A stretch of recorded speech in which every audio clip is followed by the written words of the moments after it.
سلام، حسامم. تو برنامه تیک تاک ویکس امروز می‌خوایم درباره حرکت پلانک صحبت کنیم و روی صحبتمون با ورزشکارایی که پلانک میزنن.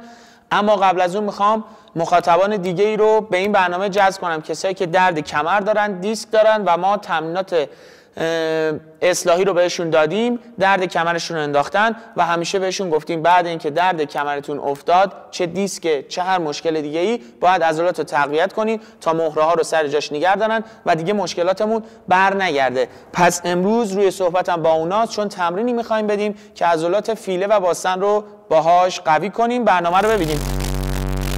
اول میخوایم درباره پلانک صحبت کنیم. 4 باور غلط درباره پلانک هست که میخوایم اونا رو چکش بزنیم. شما اگر پلانک رو توی اینترنت سرچ کنید با این 4 باور میتونین روبروشین. باور اول اینه که پلانک باعث میشه حسه بدن قوی شه.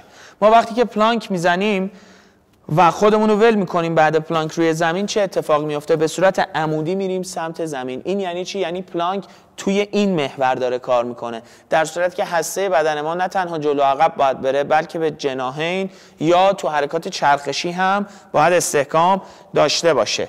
این یعنی چی؟ شما تو روزمره با حرکات چرخشی روبروید، پس اگه ادعا دارید حرکتی واسه حسه بدن خوبه، باید همه اینا رو تقویت کنه. ممکنه که پلانک یه دستی باعث شه مقداری واسه چرخش تقویت حاصل شه، ولی ما حرکتی رو معرفی میکنیم که اینجا وقتی شما انجامش میدین استحکام چرخشی حسه بدنتون افزایش پیدا میکنه و همزمان تقویت توی شکم هم داریم. با این کار میتونیم توی 3 تا صفحه حسه بدن تقویت داشته باشیم. باور دومی که توی پلانک هست اینه که پلانک کمک میکنه تا عضلات باسن قوی شه. اما اگه ما پلانک بزنیم و مجددا خودمون رو رها کنیم روی زمین، چه اتفاقی میفته؟ اینجا چیزی که میبینیم یه اکستنشن توی مفصل لگن. اکستنشن یعنی خم شدن رو به عقب، فلکشن رو به جلو. اکستنشن مأموریت اصلی عضلات باسن هست، اما این اکستنشن رو توی این حالت کی داره انجام میده؟ جاذبه زمین. یعنی ما اگه تو حالت پلانک که حمید میزنه باسنمون رو منقبض کنیم تا جایی که میشه، چه اتفاقی میفته؟ هیچ اتفاقی نمیفته، چون اینا کاری انجام نمیدن. ما هر چی عضلات باسن رو اینجا منقبض کنیم مثل اینه که به کسی بگیم بازو بگیر. شما وقتی که بازو میگیری عضلات بازوت که تقویت نمیشه، چون بار اضافه ای روی بازوت نیست. تو این حالت هم چون باری روی باسن نیست، پس تقویت نمیشه. اینجا چی داره تقویت میشه؟ ما از حالت اکستنشن یا خم رو به عقب صاف میشیم، پس عضلات هیپ فلکسورمون درگیره، عضلاتی که کمک میکنن بدنمون خم شه. پس این برای تقویت عضلات هیپ فلکسوره، نه عضلات باسن. پس این باور هم رد میشه. باور سوم درباره پلانک چیه؟ باور سوم میگه که پلانک برای کسایی که کمر درد دارن خوبه، واسه فیله کمر و تقویتش مفیده. اما میخوایم بگیم که این هم اشتباهه و این 100% اشتباهه. اگه یادتون باشه گفته بودیم که کسایی که گودی کمر یا کمر درد دارن به خاطر عدم تقارن عضلات حول هسته بدنه. یعنی چی؟ یعنی کسایی که عضله باسنشون ضعیفه و عضلات هیپ فلکسورشون قویه، باعث میشن که گودی کمر به وجود بیاد تو بدنشون. وقتی شما پلانک میزنی و در اصل داری عضلات هیپ فلکسورت رو تقویت میکنی و به باسن نمیپردازی، دقیقاً داری به این عدم تقارن کمک میکنی. پس وقتی عدم تقارن افزایش پیدا کنه، احتمال کمر درد و گودی کمر توی بدنت بیشتر میشه. باور چهارم غلط، میگن پلانک باعث میشه وضعیت یا پوزچر بدن بهتر بشه. احتمالا اینو به خاطر این میگن که شما وقتی پلانک میزنی بدنت صافه و انگار اتفاقاتی توی پشتت داره میفته. و حتی بعضی وقتا مربیان میگن که وقتی پلانک میزنی سعی کن پشتت رو منقبض کنی تا عضلات پشت درگیر شه. اما میخوام یه چیزو بهتون اینجا نشون بدن. اگه حمید الان خودش رو بندازه روی زمین، از بالا ما بخوایم اینو ببینیم، میبینیم که بله وقتی میافتیم روی زمین عضلات پشتمون، عضلات سمت کتف منقبض و جمع شدن. اما این جمع شدگی اینا به خاطر نیست که اینا دارن فعالیتی انجام میدن، به خاطر جاذبه زمین بالا تنمون افتاده پایین، بار اضافه ای روشون نیست. اتفاقا برعکس وقتی که میبینیم پلانک میزنیم و میایم بالا، عضلات پشت کتف باز میشن وقتی ما میایم بالا.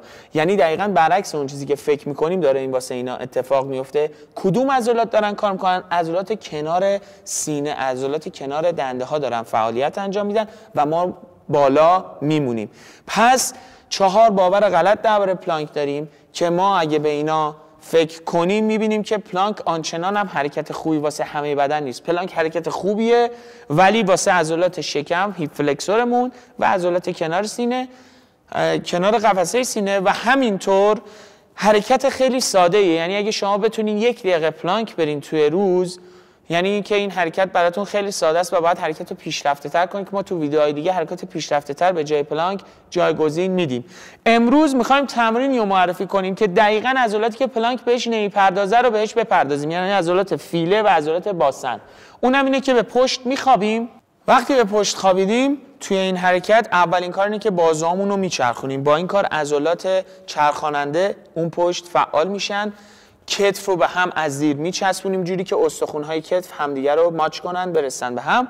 پا صافه و خودمون رو از زمین جدا میکنیم.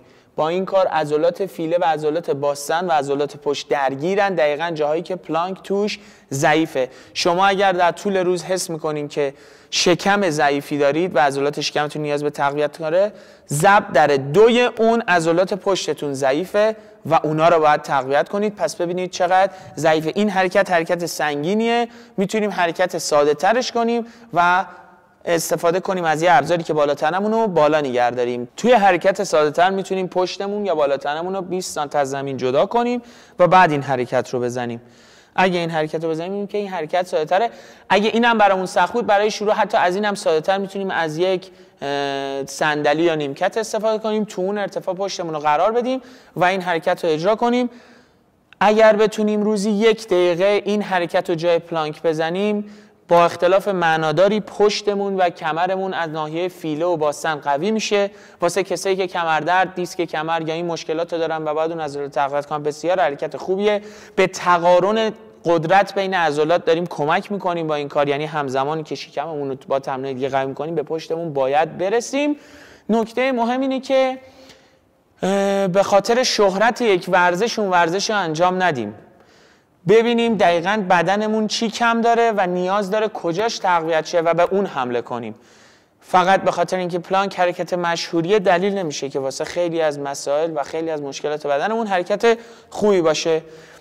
از این برنامه تیک تاک فیکس امیدوارم خوشتون اومده باشه. اگه این برنامه به دردتون خورد، برنامه رو لایک کنید، کانالمون رو سابسکرایب کنید و آلرت رو روشن کنید از ویدیوهای جدیدمون با خبر بشین. کسی اگه قراره که پشتش رو تقویت کنه، ویدیو رو بهش معرفی کنید. بسیار حرکت خوب، تقویتی و مشتیه.